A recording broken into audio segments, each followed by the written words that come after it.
Welcome back to Clubhouse Chronicles, the place where the central Illinois music scene gets loud, proud, and unfiltered. I'm Twitt, your host with the most. We're going to spin you the stories, the sounds, and the struggles behind the bands that are making waves right here in your backyard.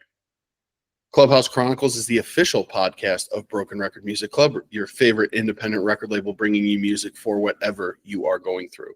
With that, let's buckle on up because this isn't just a podcast. It's your front row ticket to the heart of your indie music scene. And today we have a guest who's like the busiest guy ever. And that's good. It's a good thing. So it's okay. But this interview has been like weeks in the making. We've been like fighting schedule conflicts one after another, and we've just been rolling with it. But we're finally here and we're doing the interview. This artist is coming off the release of his first single in like 4 years, titled I'll Let You In. Not only is our guest a musician, but he is also an up-and-coming actor. So hence why he's got a lot going on, guys.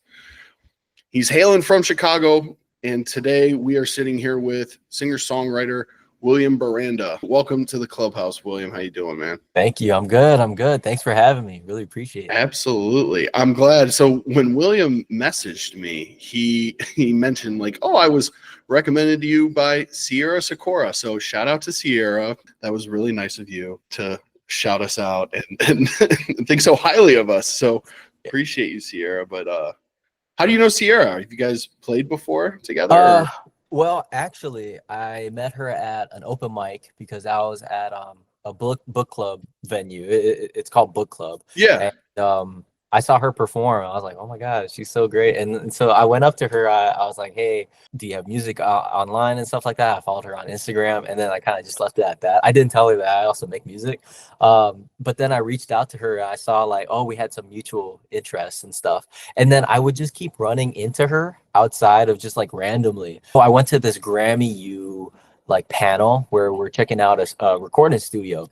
And then I'm listening to the panelists talk. I came a little late because I was coming from another open mic, and then I sit down just randomly somewhere, and then I look around the room. I look behind me.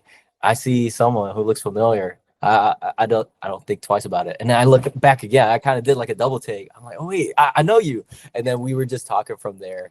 And it was kind of nice to like not be in a setting. It was like, oh, like she performed. I'm like, coming up as like, hey, you make great music, but like we're kind of just naturally in the same setting. I just talked to her, and then I found out like, oh, she also went to the same high school as me and stuff like that. So we had like mutual professors also back in high school, and we kind of just kept talking from there. And then I ran into her as well at this other place called Classic Studios because she's interning. It's a recording studio here in Chicago. And I actually want some free studio time to go there. So they offered me to like, do a little tour, and I ran into her again. I was like, oh my God, hey, what's up? And then we kind of just kept in touch. And then actually more recently, I just booked a small little show at the same venue where I first met her. And then I asked her and reached out, hey, do you mind if, I put you on a lineup and, with some other people, we get a show going? And she said, yeah, she's down. So it's been great just keeping in contact with her in the last, I don't know, 2 months. But I really just like randomly stumbled into her. That's typically how it goes, right? You never really plan for this kind of stuff. But shout out to Sierra. She's a world traveler right now. She's out in London, and she's doing like pop-up events and stuff. Like that's bananas to me. Yeah, no, like she's doing great things. So it's always good to have friends that are doing great things. Mm-hmm. But I'm here to talk about you. I'm sorry we kind of got sidetracked and started talking about Sierra a little bit, but we're here to talk about William Baranda. So let's jump right into it. And why don't you tell us about how you got your start in music and from the beginning? Yeah. Well, from the beginning, it really started back in high school because I kind of treated music more as like an outlet at the time. At the time, I was just doing musicals. I was really focused on acting in high school. And once I got broken up with my ex at the time, I was like, you know what? I'm going to try making a song. And like just using the background knowledge from just like learning like song structures from musicals, I was like, okay, maybe I can try to follow the structure. And I had a lot of like influences just from, 50s, 60s music, just because I love that type of music. And it kind of, my voice naturally lends itself to that style, I think. And then also in terms of like 80s, 90s music, there's a lot of influence there. So I made my first single, which was called Think of Her.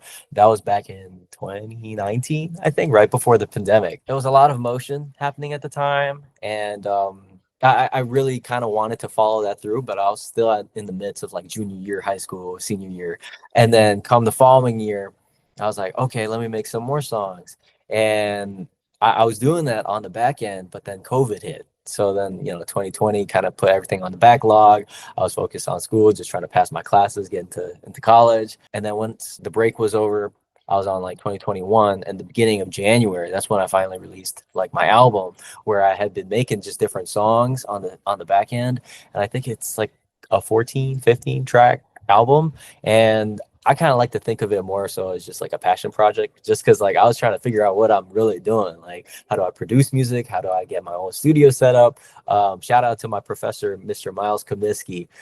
He really showed me the ropes because he offered like a sound engineering class where he taught like how to use Logic Pro or Pro Tools, but I didn't have the luxury of getting into that class at the time. But with COVID happening, he was like, okay, if you want to learn about music, just reach out to me. We can, I'll send you like tips, tricks, blah, blah, blah. And he gave me like some access to Ableton Lite, actually. And I was like, okay, man, use it. And so on that first album, I was creating a lot of songs on Ableton, FL Studio, just like demo versions. And then I finally got my MacBook, so then I switched over to Logic Pro, and that's where I really made the bulk of all my songs on that album. That's where I really learned how to just like produce and like create different sounds. And it might not have sounded good, or sometimes I was like adding too much to it, but I think it was like a very good foundation. But considering that it was also during COVID, I knew that I just wanted to get something out there. And so once I put it out there, it kind of just fell flat just because everything was happening at home, just everything that comes with COVID. There was family issues at home. Financially wise, it was a bit difficult. There was a lot of inconsistencies, and then also just going into my freshman year in college, kind of being left out in terms of being face to face, because I went to Loyola University here in Chicago, and they had a lot of pandemic restrictions still. And so you had to always wear masks. They didn't let you be in person for classes. They were still having Zoom classes for the first year and a half, actually. So it wasn't until sophomore year where I actually got to be in person, all while, in other different colleges, so many other people are already in person. So it was just kind of that feeling of just being more introverted. And I kind of lost touch of my love for making music. But during that time, that's when I also found like, oh, okay, let me focus a bit more on acting. I got with my current agent that I'm with right now, and kind of focus more on that. And also kind of just like thinking on a day-to-day basis, like how do I just get to the next step? How do I just like, focus on school and just moving past everything? Fast forward 4 years, here we are now. And I'm like, you know what? I want to get back into music because acting has been great so far. But like, I mean, maybe there's other avenues that I haven't explored. I was like thinking, oh, music, because now I have my 9-to-5 job, post college, and like it's so easy to get sucked up into the corporate world of things. And I saw myself like diving into that a bit too much. And my boss, like he himself, he's also like an actor on the side too. So he gets it. And he's always telling me like, hey, make sure you hold on to that creative path and don't lose touch of that. I'm like, okay. So I always told myself I want to get back into music. And I finally decided, you know what, I'm gonna stick with it. I'm gonna try to treat music as an actual career and like pursue it full time. And so that's why I started doing with this project, I'll Let You In, because it was actually a song that I created 2 years ago, or about 2.5 years ago, when my other ex broke up with me. And then I was like, okay, yes. So then it was just another outlet over there. And I love the song, and I played it once at like another showcase, kind of just in college, and people loved it. And they're like, hey, you got to get it out there. You got to get it out there. But I was just so focused on school and everything going on, just like in life in general.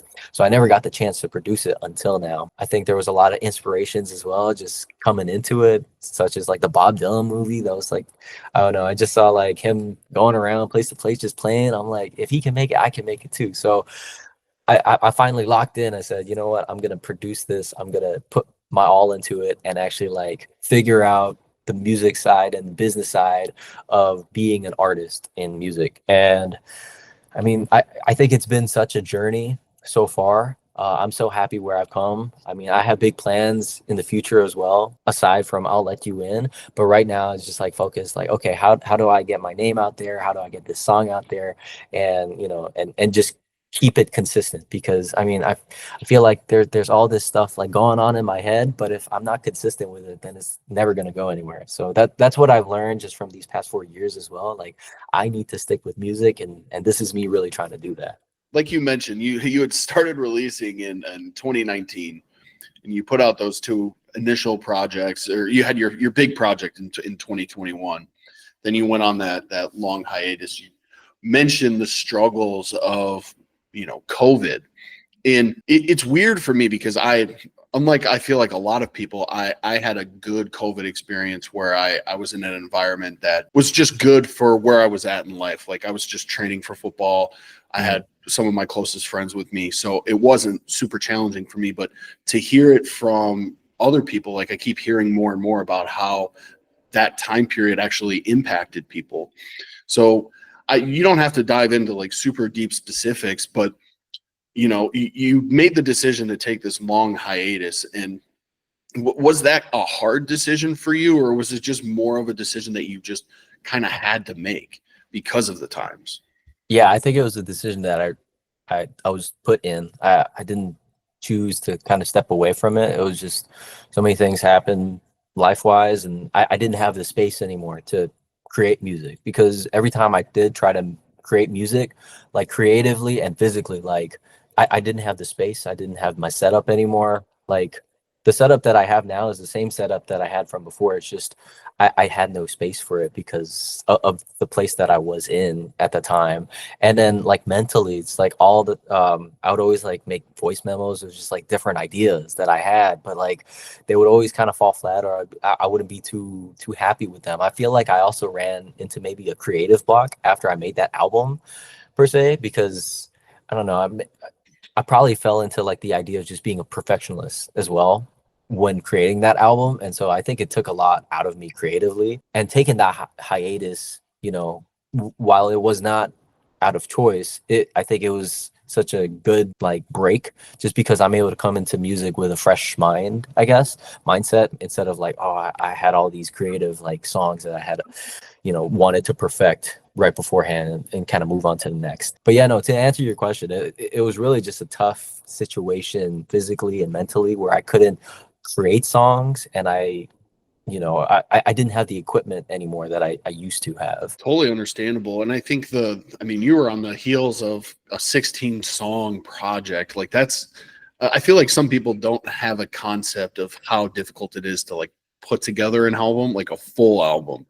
And like you said, once you start dealing with perfectionism and self-doubt too, I feel like is always a part of that creative process too, because you are making it for yourself, but you also do want people to like it. So that plays a factor. So I mean, it totally makes sense why you needed that kind of break. I think also, just to add on to that, I feel like part of the momentum fell flat because I made these songs and I always intended to kind of perform them somewhere, but with COVID and everything, I was also under 21, so I was thinking like, where can I even play these songs? They're all bars and stuff, so there wasn't that space to like put myself out there either. But like, it's nice now after these 4 years, because every time I go out and like play live, like I always get good reception from it, and people are always telling me like, stick with it. So I think if I only had that type of feedback and motivation that kept the drive going, maybe I'd probably stick with it more during that time period. But I just wasn't able to put myself in that mind or in that like physical space either. But if you think about it, this break from music allowed you to venture into acting. And you mentioned you got your start kind of after the pandemic ended, and you kind of got into that. So what made you like take an interest in that? And I know nothing about acting in general, so you could talk to me like I'm 5, but like, how does that whole process work for you? Yeah, well, the process, originally back in 2019, It's like kind of backtracking, but I found this showcase online. It looked real sketchy. It was on Instagram, and it was called Launch Showcase. I was just trying to figure out ways that I could promote my first song and like get myself out there. And it was like, oh, it's a showcase for actors, singers, models, stuff like that. And I signed up, and then it was basically you showcase like monologues, you can sing a song, you dance or whatever in front of scouts. So it's like talent, producers, agencies, model agencies, and stuff like that. And so I performed there, and that's how I kind of got with my talent agency there. And they just really liked my song. And I also did like a little monologue that I did from high school. And I think that kind of propelled me into the direction of acting. It was not really something that I was like looking for. I always had an interest in acting, hence like doing musicals and stuff back then. But it really kind of just came suddenly. But they really liked my look and kind of just the energy that I gave. And so I kind of focused more on camera work. So I started focusing on like short films, feature films, TV shows, stuff like that, or commercials. And basically how it works is that my agent just sends me stuff basically. And then I audition for it. And then if I get booked, then I get booked. A lot of it you can do on your own, but that's something I wasn't really doing beforehand. I only really started getting into the world of acting because of that showcase, because they had workshops that teach you about the industry. But looking back on it, the reason that I went to that showcase was for the music, but it wasn't really a good showcase for the music. Like all the scouts who were there just felt kind of sketchy a little bit. You know? Like they're great people. It's just like Right. the producers trying to sell, their studio. Like I mean, it doesn't help that you found it on Instagram too, like you're just kind of like, well, I guess I'll give this a whirl. Yeah, no, exactly. I was like, oh, what am I getting myself into? But I'm so glad I did though, because after working and actually doing my research on these agencies, like they're legit and they actually do prestigious work out there too. And I think it's just it's so nice that I got that opportunity to meet those people out there. And dude, like in my research, you're in like a Lowe's commercial, like a nationally televised Lowe's commercial. Yeah, which is sick, because I'm pretty sure I've seen that commercial. And now I can be like, I know that guy. I know him. Yeah, no, I was also in like a Chicago Fire episode. It was oh, that's sweet. I watched that. I used to watch that every week with my mom. Oh, really? Mm-hmm. Yeah, I was like stuck in a fence, but a roll's a roll. Rolls a roll. We talked about the whole journey kind of before your latest single, which released in June. I'll Let You In. And this song in the press release and the stuff that you've put out there, you poured a lot into this, because it's like all the emotion and the past 4 years basically coming into the song. So what did it mean for you to put this song out? Yeah, no, that's a good question. I think it really meant just like this is a reawakening of myself. It's like I'm letting that part of myself that I let go back into my life. And I think when even creating the lyrics to that song, it was about just always feeling those emotions and coming to terms with it, but being able to reflect on it and understand like you're in a much better place, or there's always something else that comes after it. And I think just like having that type of mindset is what I kind of wanted to bring into it, with that kind of grunge feel as well, because everything kind of just hit me all at once when COVID happened. And I wanted that song to really reflect that and kind of have like a big crescendo in the middle / end of the song.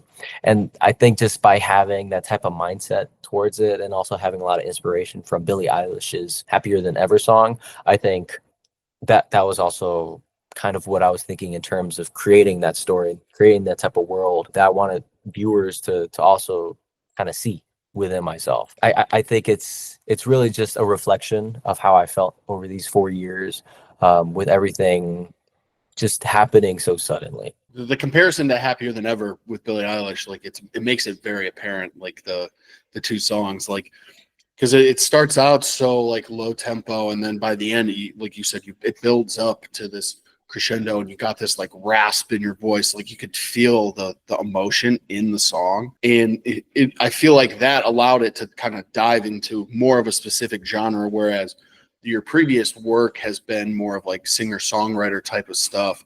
Was this like a plan for you? Like did you mean to like try to actually like try to fit into a genre, or was it just kind of something that happened as you developed the song? I think it is something that kind of just happened as I developed the song. But what I did like realize just based on in terms of the past songs that I made, I always tend to have like a crescendo, I guess. It starts out small, like low and then builds up just in terms of my songwriting. And like sometimes I might bring that up to other people and they're like, well, that's just your sound, man. I'm like, oh, okay. And so I was thinking like maybe this is something I can really lean into. And I think moving forward, like this type of genre is definitely something I want to sit in more to kind of establish just like an audience as well and establish that type of world that I'm trying to create because as you stated, like some of the other songs sometimes it can be more singer-songwriter and like I still like making those types of songs too where they kind of jump genres or have a whole mix of different stuff coming together, but I think I want to stay in this realm of like grunge and just like raw emotion, and I think to do that is kind of to stay more in that acoustic realm of just like whether that's electric guitars and like keeping those instruments really minimal but also like enough experimentation in there as well. But yeah, to answer your question, it really came randomly, but I want to make it like a plan now. I thought the way that you described it as like folk grunge was very appropriate because the stripped back instrumental, like it really allows your voice to shine. But like I said, in your voice, you can still hear some of that like gristle, like gruffness that makes it that emotional feel. I think it's a nice spot to try to make your niche in because I don't know too many people who are trying to combine folk and grunge, but it's sweet. Thank you. Absolutely. Yeah, no, I'm always like curious to hear what other people think of my songs and stuff like that. Because sometimes they'll be like, "Oh yeah, no, it reminds me a little bit of Radiohead," or they'll say some other artist. I'm like, "Oh, that's interesting." So always find ways to just incorporate all those, and make my own genre. Yes. Yeah, I mean, it's the best way to do it. I mean, if you make your own genre, you're going to be number one in it. Yeah, that's true. Well, we've spent some time talking about this, and I'll let you in. Can we expect more music to follow this up? Is this like a sign from you that there's more in the pipeline that's going to be coming out this year? There definitely is. Next song that I do want to release, like just under my name, would be I'm kind of playing around on a piano. I think the song title for it would be 1,65 days. It is the name it's going to be in, but I'm still kind of focused on I'll Let You In. So I've been kind of slacking in terms of like promotions, but plan for more TikToks. And I actually filmed like a small music video and lyric video with my friend. So I'll be posting that soon on YouTube and everything. Just because like with me being an actor and having that background, I wanted to tell like a story kind of in the music video. So I'm like, I might as well use my acting chops to Perfect use of them. Yeah. And then also I have some other collabs coming up too. I made a few songs with just like my friends, and I think they're coming along together. I just have to really dial down and get to producing them. And I also on the side I have a band. We actually started back in high school, also, but then we kind of rebranded recently, and we have one song. We go by the name Clocking Out, and we have a song out that's called I Ain't Thinking, and I kind of leave that band there to like songwrite one with my friend and also have like more of the poppier rock, like indie pop rock music for that way I can keep like those two different worlds separate but still satisfy the need of like creating different types of songs, because at the end of the day I just want to keep creating different genres of music and combining different things. Yeah, and it lets you apply your focus wherever it needs to be. If you're in indie pop mode, then you can go over there and get your shit off. You can go over here, and then you could do your folk grunge, and then you can go out and film a commercial and act. Yeah, that too. Well, that's awesome. I'm looking forward to heering some new music from you here in the future, and even checking out Clocking Out, right? Clocking Out. Yeah, oh, that's the name. Okay. Yeah, we'll put their Clocking Out information in the show notes as well.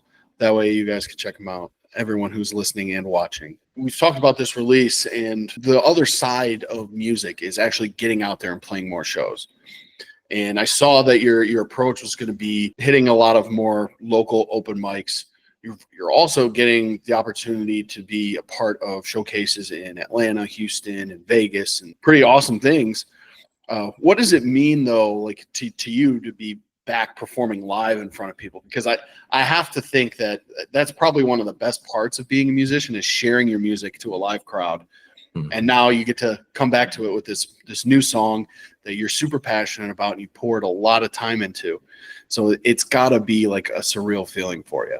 Oh my gosh. Yeah, no, every time I perform it, it's always so surreal to hear the different types of feedback while I'm performing it or at the end of it. It's just like sometimes I'll get different crowd reactions that I've never gotten before, or it's like I'm nearing the end of the song and people start clapping, but it's not the end of the song. It's so interesting to hear different like perceptions and hear feedback like, oh, I hear a lot of this type of inspiration or in your songwriting. I'm like, oh, thank you. It's just, I think it makes it so humbling as well, because every time I get to perform to them and the fact that they're listening to me, you know, with their full attention is such a gift in itself. Because so many times, you know, some people will just bat an ear, or maybe they're eating food and they're not really paying attention to the music being played. And for them to like kind of stop and just listen to me at different points of my performance, it's always so humbling just to know like, oh, someone's actually listening, someone cares. And you know, whenever they come to me just to say like a few kind words, I never take that for granted either, because it's the reason why I want to come back. You know, it's the fact that I'm able to share my story and share this music with people, and people appreciate it. People, you know, make that apparent to me. And I don't know, I feel like if I give up on myself, I give up on like people, you know, and I don't want to do that to myself or have that type of mindset. So I think there's so much joy in performing and like going to different markets, just different crowds, you know, like, because then you have like Southwest, you have, you know, it's just Chicago. It's different crowds of people that you might think might not resonate with my music, but, you know, time and time again has shown like they do enjoy at least some aspect of it. And I'm so astounded by it. I never take that for granted. So like when you're on the road with your acting stuff, is that when you're out in the Southwest, or are you mainly just playing in the Chicagoland area? Yeah, no, I'm mainly just playing here in the Chicagoland area. If I ever go out for a gig, then I'll do like an open mic there that I'll find just randomly. But yeah, no, I think most of the time it's just like kind of more here, central to Chicago, just because I do want to establish like the community here. Because one thing that I've noticed about the community here in Chicago is that they're all like, one, they're very nice, and two, they all just like happen to know each other as well, and like to create that sense of community is so welcoming. And I love being a part of just everyone who wants to hear music. The community is so cool in Illinois, just to be around everyone, and everyone knows someone. So it's always good to make those connections while you're out and about. While we're talking about these shows, do you have any coming up that you want to kind of plug right now? Yeah, no, I actually have a show coming up in October 12.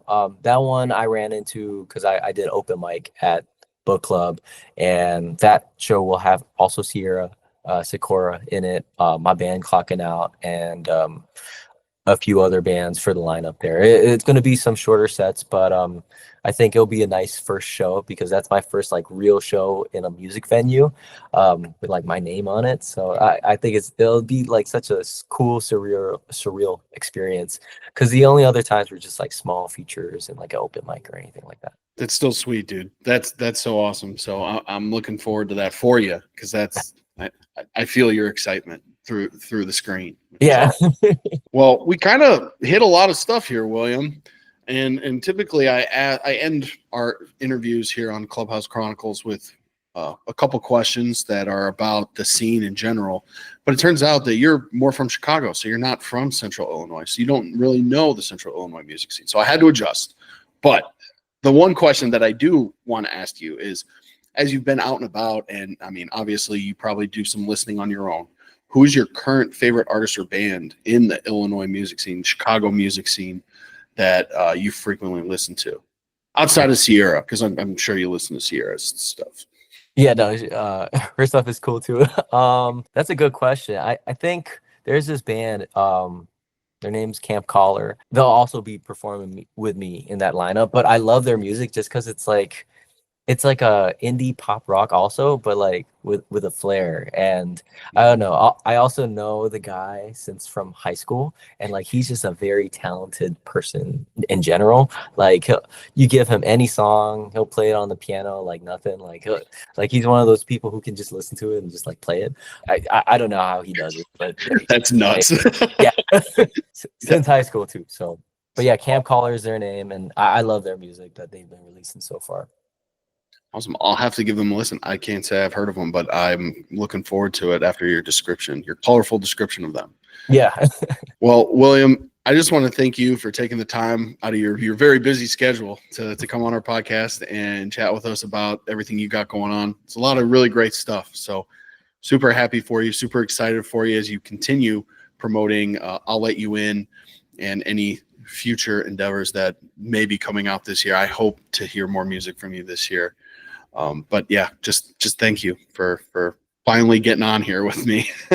No, likewise. Thank you so much, Tyler, for your flexibility, having me on the podcast. It's really an honor to just share my story and my song with everyone and on this platform. For sure. I hope a lot of people can find some inspiration in the things that you've talked about, especially about how you've dealt with COVID and coming out of it and coming back to music. Because it was a hard time for people. So hopefully people can start finding their way back to their passions too that they might have lost. Definitely. If anything, one thing that I want people to take away is just like don't give up on your dreams, and keep that inner child of you alive, because there's nothing like it. 100% agree with you. Well, everyone out there who's listening and watching, you can keep up with William Baranda on Instagram and TikTok at William Baranda. It's very simple. It's just his name and last name.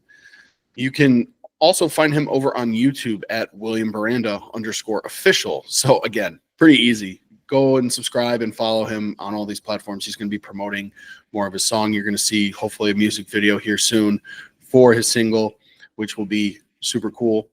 Links to all of his music on Spotify will be in the show notes. So go on and hit those and listen to I'll Let You In for yourself and make your own decisions on it. I can tell you that it's good. I enjoyed it, but who knows? Maybe you'll become a super fan.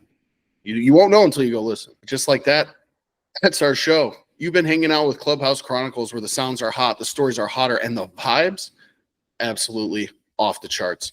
Don't forget to hit us up at our new spot on Instagram at Club Chron Pod for all the updates, news, and more for this podcast. For those of you who are new here, you probably don't notice anything different. For those of you that watch and are still here, you notice that my background's a little different right now because I moved. So I'm sitting in my new kitchen, and this is not going to be my permanent setup, but there will be a new setup soon. So that's why there was no episode last week. Please give me some grace. We're working through some moving stuff. For all things Broken Record Music Club, which is still going on, obviously, we're still over at Broken Record Music Club on across all socials for you to check out our artists and other cool things we are up to. Monarch, our super cool friends on the label, they just put out their first single for their new project coming out later this year, Claybrain. It's a banger. It'll make you headbang. It'll make you want to run into a wall. So if you're a fan of that kind of stuff, go listen to it. It's sick. If you're watching on YouTube, thank you. We're still uploading the podcast to the Broken Record Music Club channel, so it'll be here for the time being, but please make sure to subscribe. It'll be really cool if you did that. It would help all the artists that we have on our show get out there to new people, new eyes, and hopefully help them achieve new listeners and just continue to grow their audience. So one little second for you to hit the subscribe button would really help. Until next time, keep it loud, keep it proud, and remember, Central Illinois is where the music magic happens. Peace. See y'all.